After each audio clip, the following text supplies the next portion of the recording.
Olá, pessoas lindas! Meu nome é Alice e sejam todas muito bem-vindas de volta ao meu canal. Nos últimos anos, eu venho sempre indicando para vocês várias histórias de protagonismo bissexual, principalmente escritas por pessoas bissexuais. Eu faço isso durante o ano inteiro, mas isso se intensifica durante o Setembro Bissexual, que é esse evento tão especial que rola no meu canal todos os anos. E para o Setembro Bissexual desse ano ser ainda mais especial, eu resolvi trazer não apenas a recomendação das histórias das pessoas que as escreveram aqui, e sim as pessoas que as escreveram. Sim, esse ano eu vou trazer várias autorias bissexuais maravilhosas que eu adoro e admiro o trabalho para baterem papo comigo sobre literatura e bissexualidade. Hoje é só o primeiro dia de uma série de entrevistas que vem aí. Então bora começar? A primeira entrevistada de hoje é a autora Luísa Landry, que escreveu um dos meus livros favoritos, que é Como Não Destruir uma Banda. Mas além desse livro, Luísa tem outras histórias, como por exemplo Feras em Campo, que foi lançada esse ano pela editora Buzz. Sem mais delongas, vem acompanhar como foi esse bate-papo e assiste até o final, hein? Porque no final tem surpresinha para vocês que querem também ler Feras em Campo. Hoje eu tô aqui com a autora Luísa Landry. Oi, Luísa! Oiê! Prazer em te receber aqui no meu canal. Muito obrigada por ter aceitado participar desse bate-papo sobre escrita e bissexualidade. E primeiro eu queria que você se apresentasse, por favor, para as pessoas que ainda não te conhecem. Bom, obrigada por me chamar. Eu sou muito sua fã, então é uma honra estar aqui. E eu sou a Luísa Landry, eu sou autora de livros sáficos, principalmente, mas assim, no geral, livros com protagonismo bissexual.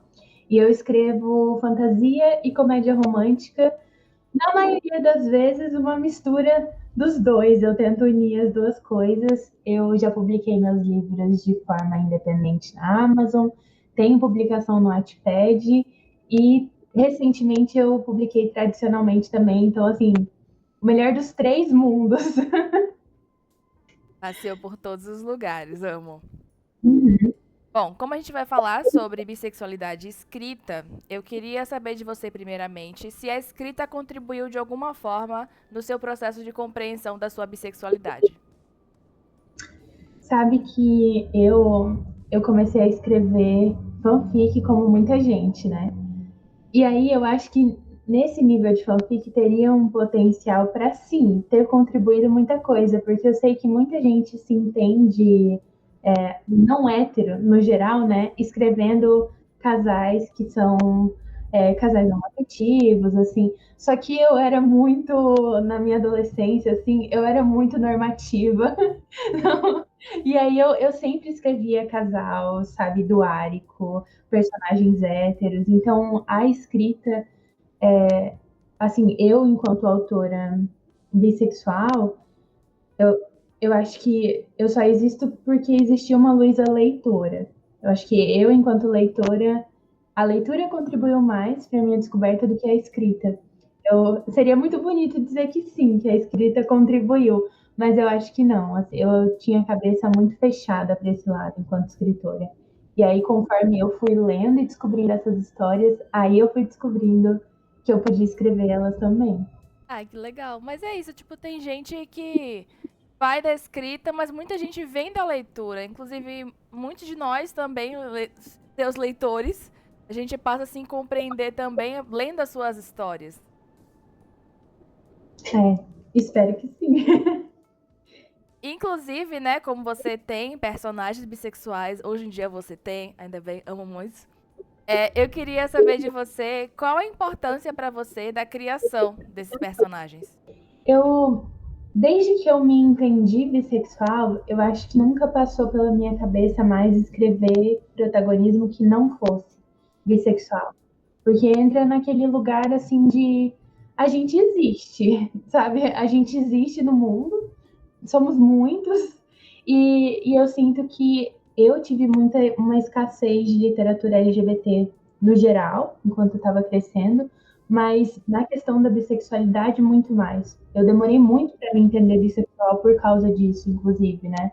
Porque eu não me via nos lugares.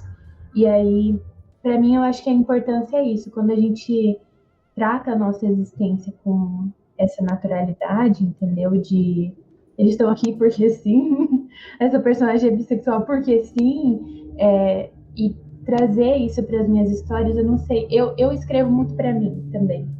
Eu escrevo que eu quero ler aquele livro quando ele estiver pronto. E enquanto leitora, eu quero ler livros com personagens bissexuais, sabe? Então, assim, sei lá, nem chega a ser uma questão pra mim.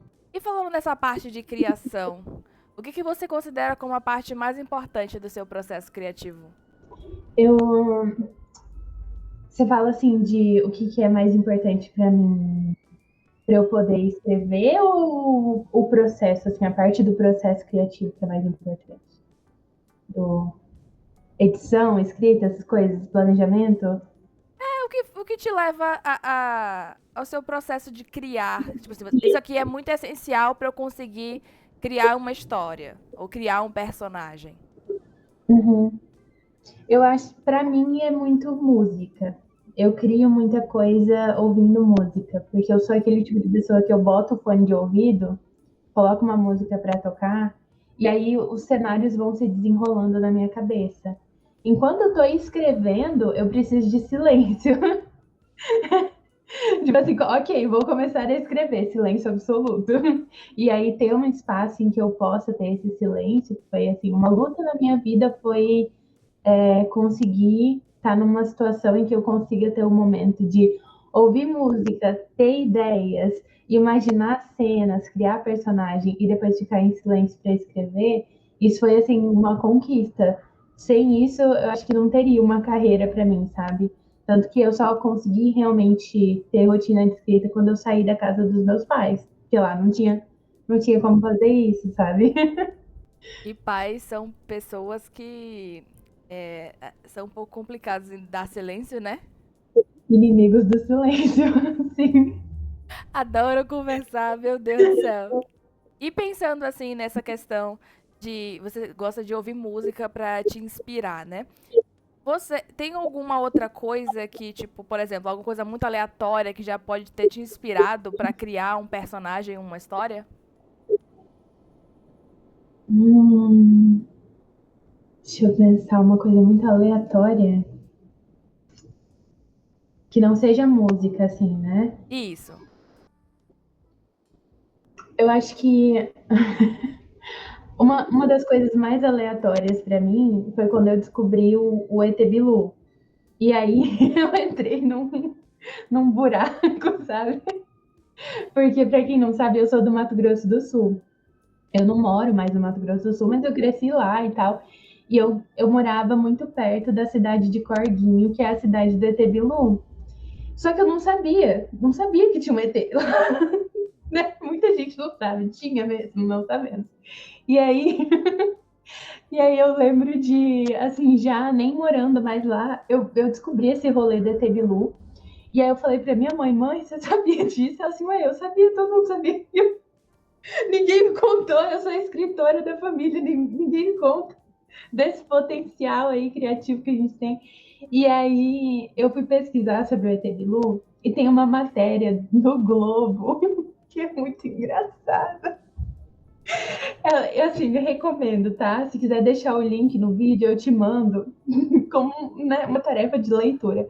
Mas basicamente ela começa falando assim: ah, nem todos os moradores de Corguinho podem ser vistos a olho nu. Esse é o início, é uma reportagem de um jornal que existe, que é renomado, entendeu? E aí ele começa assim, falando que nem todos os habitantes de Corninho podem ser vistos a olho nu. E aí ela é uma reportagem que ela parece uma sátira. Ela é uma sátira, mas ela também é uma reportagem do Globo. E eu lembro de ler isso enquanto eu estava escrevendo o meu livro mais recente, né, que é o Férias em Campo, eu fiquei, não, eu preciso inserir mais obras jornalísticas aqui. Eu preciso colocar assim, porque eu acho que é muito Brasil core, né? Isso que a nossa relação com o jornalismo, ela é muito especial. E aí, para mim, o fato do ET Bilu ele ter virado notícia, ele ter dado essas notícias pra gente de presente, assim, é uma coisa que foi uma fonte de inspiração para esse livro e é meio que algo que eu guardo para mim, para o resto das minhas histórias, porque eu gosto muito de colocar, como eu escrevo comédia romântica, né, colocar esse tipo de comédia. Eu adorei. Adorei. Não, mas é bem isso mesmo, assim, eu gosto sempre de falar, em alguns momentos, né, quando eu falo de literatura nacional, o quanto algumas histórias, elas têm ainda mais brasilidade. E aí eu já vi algumas pessoas falando, tipo assim, ai, mas o que que vocês consideram como brasilidade? Se a história se passa no Brasil, ela é uma história com brasilidade. Mas é esse tipo de coisa que eu tô falando. Uhum. Porque são coisas muito da gente. Coisas que você sabe que não daria para ser em nenhum outro lugar, né? Exatamente.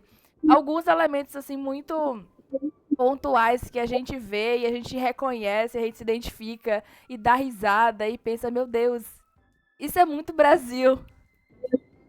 E eu acho que é uma coisa muito.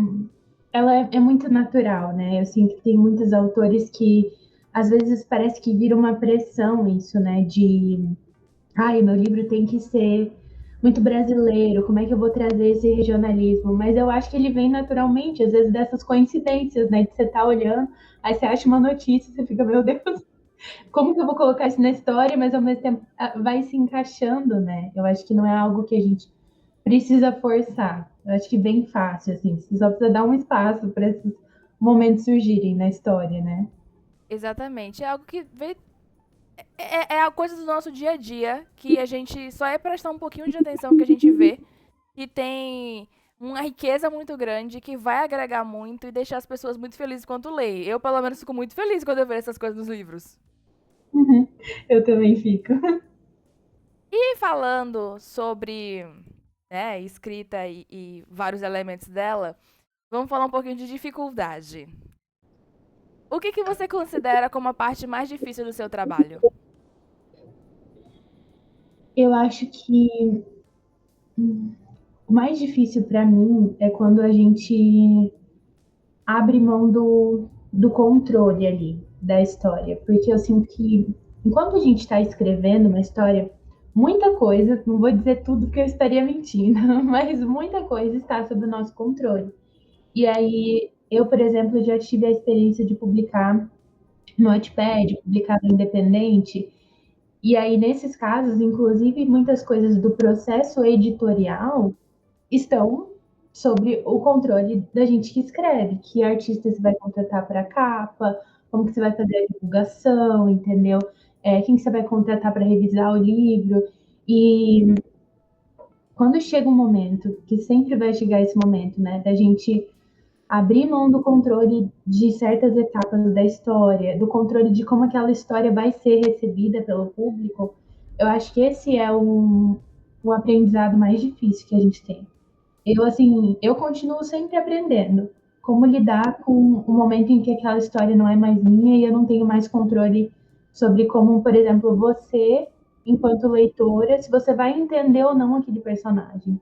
Se você vai entender ou não aquela vibe, aquela piada, se você vai achar o que eu escrevi para ser aconchegante de fato, isso não tá mais assim sobre, né, não tá mais no meu controle. E eu acho que a gente sente muito, enquanto autor, meio que o impulso de querer defender a nossa história, querer que todo mundo entenda tudo direitinho, entendeu? Porque a gente publica as histórias nessa ânsia, né, de querer que mais pessoas conheçam isso que saiu da nossa cabeça. Só que ela não vai ser recebida da mesma forma por todo mundo, é impossível. E aí eu sinto que, inclusive, saber o momento de, ok, isso aqui não está sob meu controle, eu vou dar um passo para trás, eu vou deixar a pessoa ter a experiência dela. É meio que um exercício diário mesmo. Eu costumo não me meter nos espaços de leitores e tal, sabe? Eu tento não ler, inclusive, muitos comentários sobre o livro, a não ser quando me marcam, porque é justamente esse exercício de eu não tenho controle sobre isso, então eu prefiro, sabe? Acaba que depois que vocês botam as histórias no mundo, elas também não são mais apenas de vocês, né? Uhum. Entendeu? Vai ter momentos em que a gente pode escolher quem vai fazer uma capa, ou essa capa aqui, né, do Feras, é como editora, mas eu consegui fazer uma seleção de capistas, assim, para editora optar, e eu mandei referências da capa. Mas muitas vezes acontece da gente nem poder ter controle sobre isso, e daí também é uma coisa que você tem que lidar, sabe? Não é nem só com a história como um todo, mas sempre vai ter momentos em que, por mais que aquele livro seja seu, a história seja sua, é um sonho, sabe? Mas não tem como a gente controlar tudo. Verdade. Agora sim, a gente sabe que as pessoas vão sentir coisas diversas e vocês não têm controle total sobre isso. Mas pensando, né, no que nas suas histórias, no mundo, o que você gostaria que as pessoas sentissem lendo suas histórias? Eu tento muito passar uma sensação de acolhimento mesmo. Para mim, os livros, eles são principalmente um lugar de acolhimento. E eu sei que nem todas as histórias vão ser acolhedoras, né?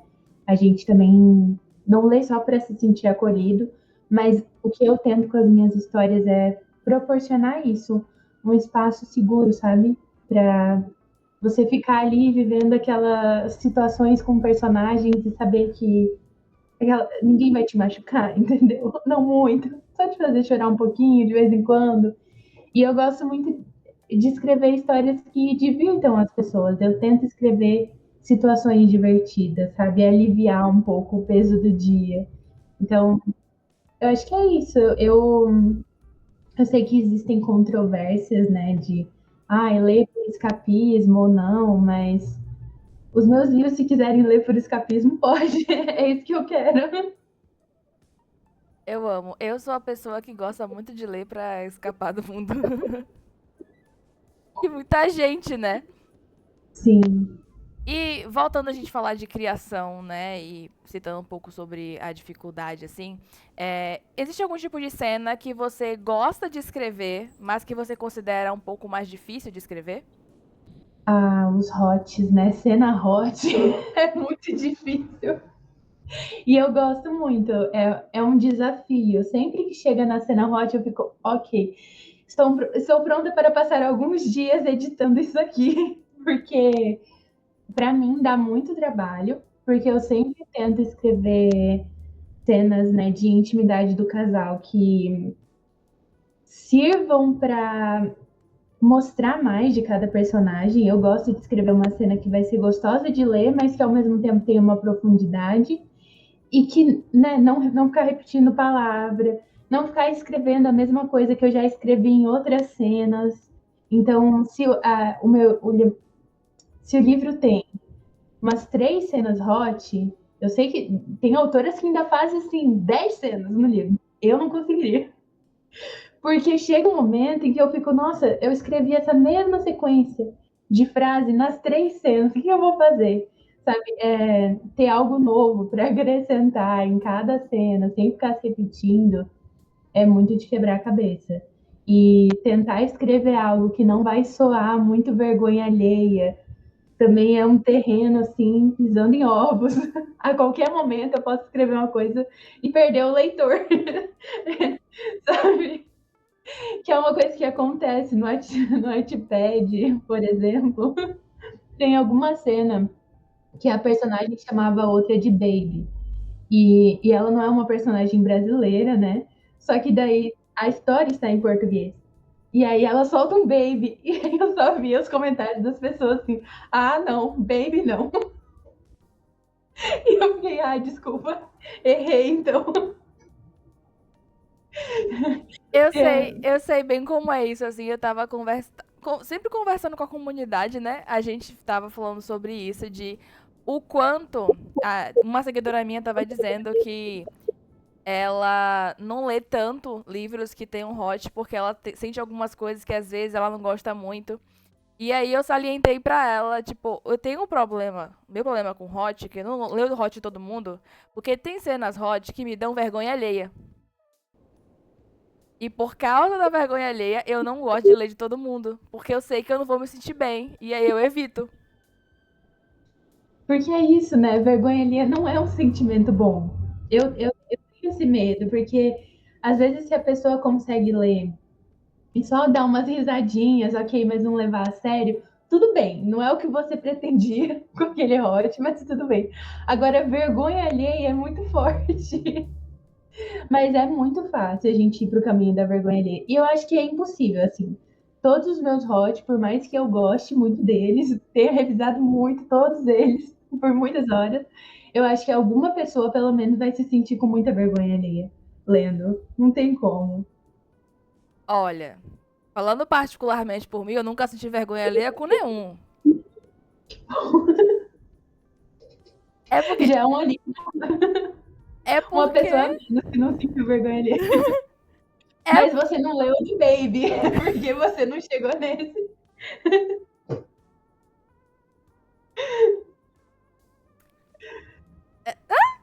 enfim.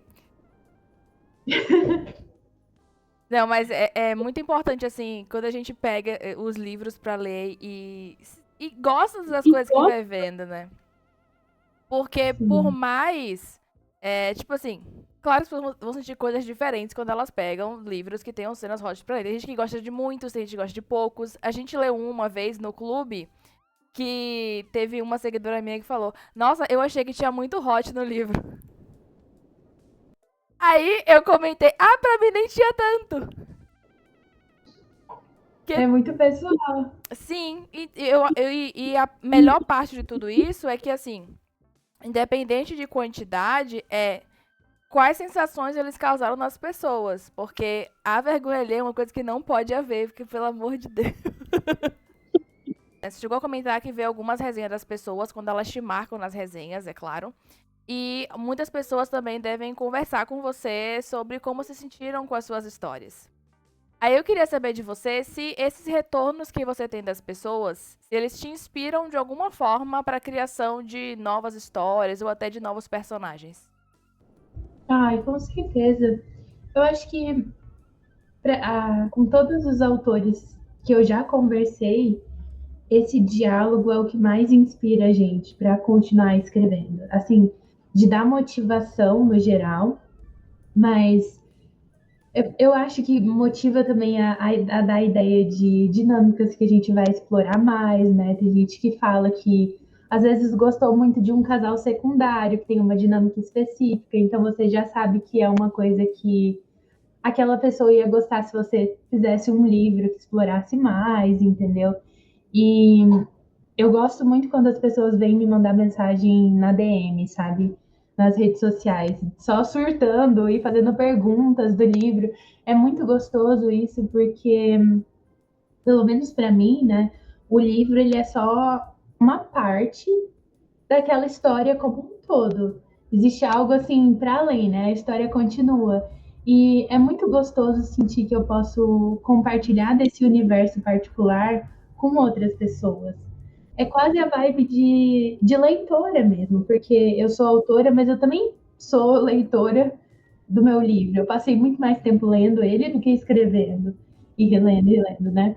E quando a gente lê um livro e a gente recomenda para alguém, para a gente ter alguém com quem conversar daquele livro, é meio que a mesma sensação. Eu publico o livro porque eu quero ter mais gente para conversar sobre aquele universo, aquelas personagens. Então, isso é muito legal e eu, eu acho que tem espaços, né, para isso. Por exemplo, eu não vou conseguir ter essa troca, essa conversa só lendo uma resenha no Scooby, por exemplo. Não tem uma abertura para diálogo ali, né? A pessoa não veio compartilhar comigo o que ela achou.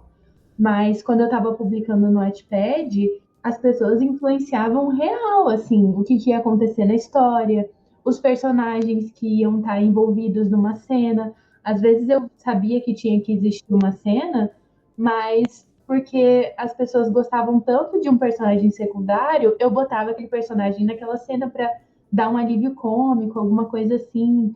Então, tem muito isso, com certeza.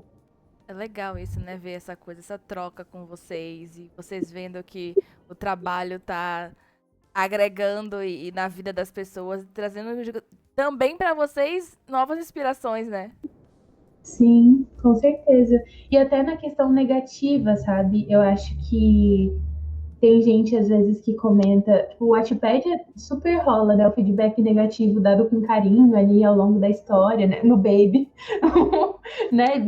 Vou tirar o Baby quando eu publicar na Amazon. Talvez eu deixe só um, assim, só para as pessoas lembrarem. Mas, assim, com outras coisas, a gente tem coisas que a gente lê e real, a gente pensa, nossa, é verdade, isso aqui não funcionou e tal. Mas eu sinto que, para mim, né, o feedback positivo, ele impacta ainda mais a minha escrita, porque ele vem desse lugar da pessoa que entendeu aquela história do jeito como eu queria, né? É o leitor ideal, e que daí me mostra o que tá funcionando para eu continuar focando naquilo. Muito bom. Agora, eu queria saber de você. Como não surtar escrevendo livros LGBTQIAP+, em um mundo cada vez mais conservador? Eu dou uma surtada. Não sei como assim. Dá um. Eu acho que a gente se sente sempre com uma sensação de. A gente sempre tem uns apavoros no sentido de ficar se perguntando até quando a gente vai conseguir fazer isso. Porque mesmo. Eu posso te dizer que o que eu faço é encontrar o meu espaço seguro ali com os autores, com outros autores, mas com os leitores, né? E achar o meu público, escrever pensando que, sabe, eu sei que aquilo precisa ser lido, que para as pessoas vai ser importante, mas é muito difícil. Recentemente, a gente sabe que tem palavras sendo censuradas nas redes sociais, então divulgar histórias é difícil, porque, por exemplo, se eu uso a palavra lésbica para divulgar o livro, reduz o alcance no TikTok, no Instagram, no Twitter. Se eu uso a palavra sáfica, reduz o alcance, mas não tanto quanto a palavra lésbica, sabe? A gente sabe que existem essas coisas e que a gente sente essas ameaças. Ali na Amazon mesmo, né? Eu não recomendaria, assim, nenhum autor depender só da Amazon, porque existem restrições lá em relação a termos, eles podem a qualquer momento tirar seu livro da plataforma. Então, a gente nunca tá 100% seguro. Mas eu acho que é isso, assim, ir levando uma coisa de cada vez, a gente se proteger o máximo que a gente pode, sempre ter um backup, uma forma de alcançar os nossos leitores se a gente cair numa plataforma, se a gente cair na Amazon, entendeu? Então a gente tem que ter uma segurança, mas também focar nos nossos, né? Nas pessoas que continuam lendo a gente. Por exemplo, ofensas e coisas, sabe? De outras pessoas que leram meu livro e acharam aquilo um absurdo, isso não me afeta, porque não é para essas pessoas que eu escrevo. Mas as redes sociais ficarem censurando as palavras, isso me afeta, sabe? Tipo, nunca estivemos 100% seguros, só que em alguns períodos as coisas vão se tornando ainda mais assustadoras, né? Agora, pra gente aliviar o clima um pouquinho, depois dessa pergunta um pouco tensa, eu queria saber de você, qual dos mundos literários que você escreveu você viveria? Hum. Eu com certeza viveria num mundo de férias em campo. Eu ia gostar muito de ter um mundo em que tem lobisomens jogando futebol, que tem essa fantasia casual, assim, um mundo de fantasia urbana. Porque é o melhor dos dois mundos. A gente tem a modernidade, né? Não estamos na Idade Média, não viveria no mundo da Idade Média, mas a gente também tem a fantasia. E quem sabe, né, a chance de ter uma namoradinha vampira, uma namoradinha lobisomem. Absolutamente tudo. Agora conta pra mim, o que significa ser uma autoria bissexual pra você? Pra mim,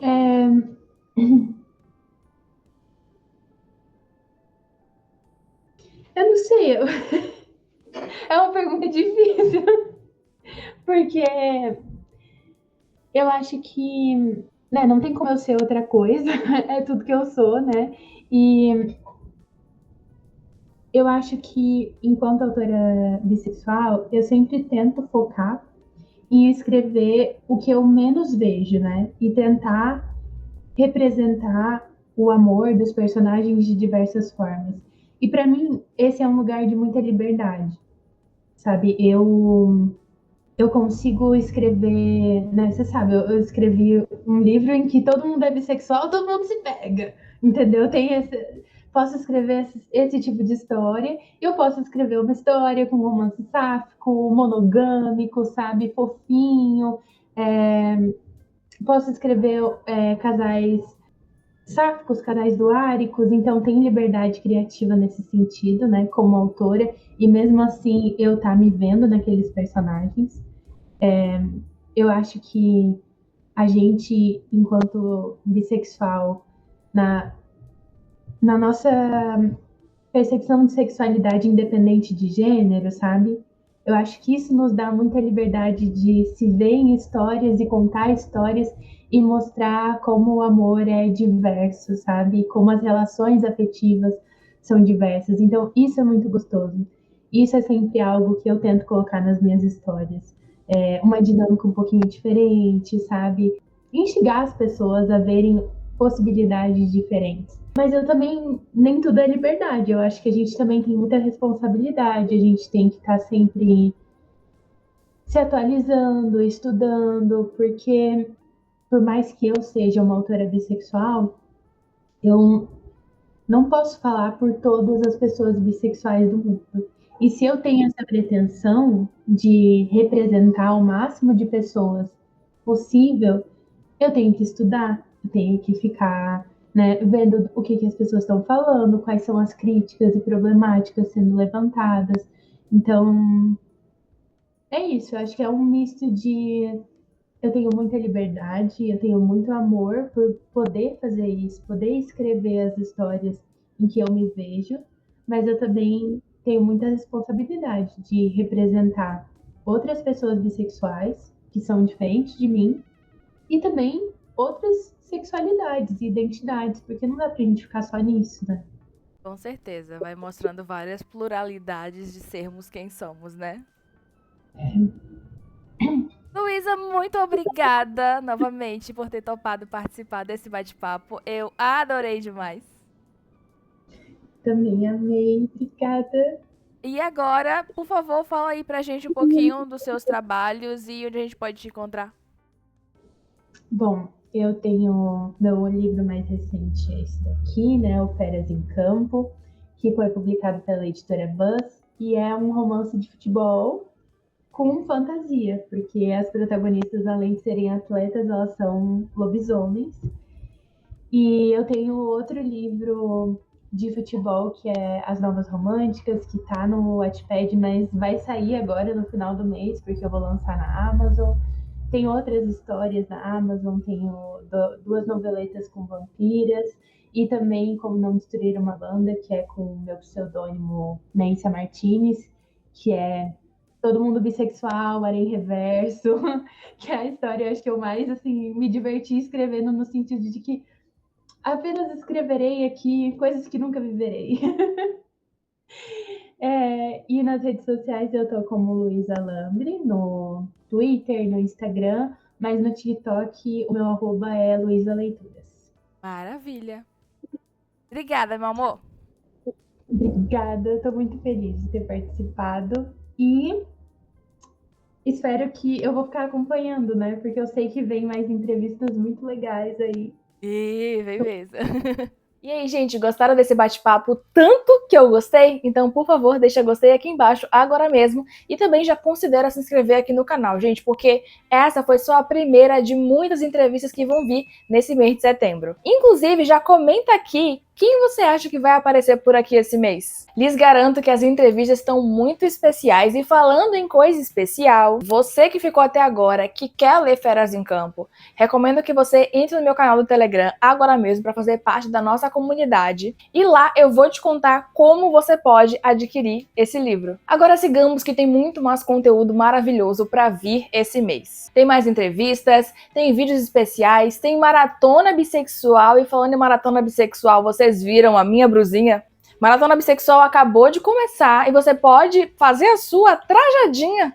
Então aqui na descrição do vídeo também tem os links, tanto da Maratona Bissexual, quanto para você adquirir essa blusinha linda. Então vem pra maratona, e se você tá com dúvida de como funciona a maratona, quais os desafios que você precisa cumprir, eu vou deixar aqui na descrição do vídeo, na verdade eu vou deixar no final do vídeo, um cardzinho para você clicar e ir conhecer a maratona, ver quais os desafios que vão rolar na maratona, tá certo? Pra você montar a sua TBR e ler junto com a gente. Muito obrigada por terem assistido até aqui, ter se inscrito neste canal e ter deixado seu gostei nesse vídeo. Um beijo e até o próximo vídeo!